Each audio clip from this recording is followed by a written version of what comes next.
stepping back, what do you think kind of when we're just looking at what's going on, our current state of medicine?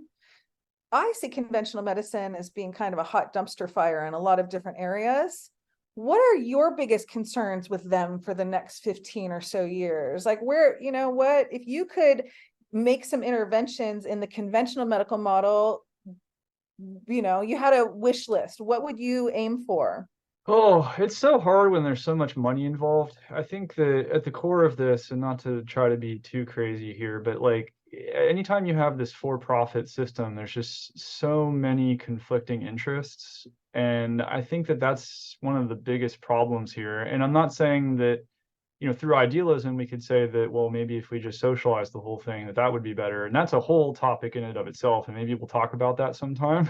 Yeah. So it's kind of a tough game, but as long as it's a for-profit system, it's it's not always going to be working in the best interest of the patients. And though there is an acknowledgement that complex chronic disease is on the rise, I feel like it's going to take a while for, once again, these medical paradigms, these ways that they're thinking about it to change effectively. Because I talked to my Kaiser doc, for example, and they said, in Oregon here, we really need naturopaths because there's a lot of demand for that, for example. And I was like really surprised because that was completely opposite of what I heard in California in the Sacramento area from similar Kaiser docs, right? Yeah. Like they were threatened by us or whatever. But the people that have kind of come to the recognition that there's a really big drive for people seeking natural medicine, and that response is really to the inadequacy of care that they get, that there isn't enough appropriated prevention medicine. People don't talk as much or effectively about diet and lifestyle interventions. Even the conventional nutrition programs are archaic, half the time. Yeah. It's that people just see that it's not working for them, that Yeah. everybody knows somebody with a complex disease now, a complex chronic disease. It's almost everybody knows somebody, Mhm. whether it was post-COVID or whether it was Lyme or whether it was, something else, even cancer or something, right? Yeah. Yes. So everybody knows someone. So it's just, I think the people are coming to a recognition that there needs to be a change.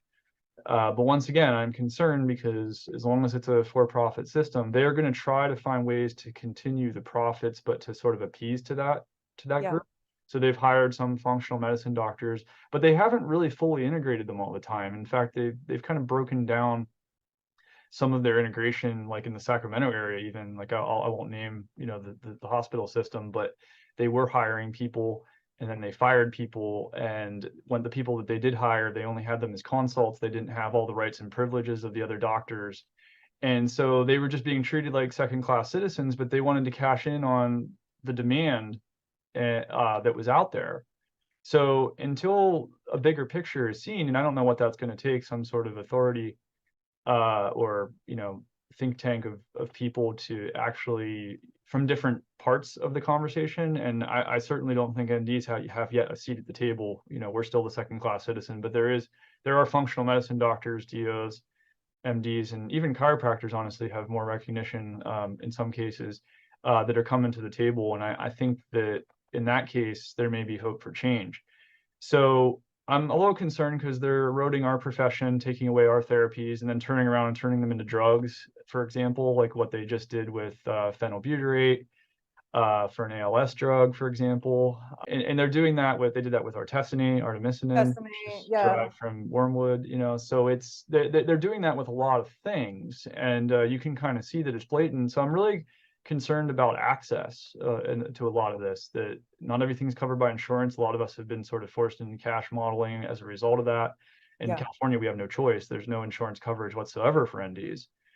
And our therapies are being sort of taken away from us at the same time. So you just have this sort of dichotomy here where there's such a high demand for what we do, but it's threatening the profits of the system. And so they're pushing back against us. Yeah. So first they ignore you, then they fight you, and then you win. Is that like the And then I paraphrase? think they just fold you in, they assimilate you, right? You just, Yeah, or they try to assimilate you, right? and They then try you to go form you. extinct. Yeah. It's that's what they were trying to do because these systems are also hiring NDs as part of the hospital systems, but with a short leash. And nothing That's, against those people that are working there. I mean, I have nothing but yeah. respect for you. If any of you Yeah. are listening to this at Yeah. all, I respect you guys working from the inside. I think it's a very important position. I've applied for those positions before too.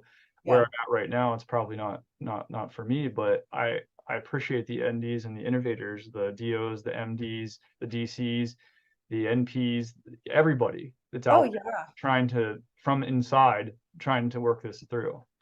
100%.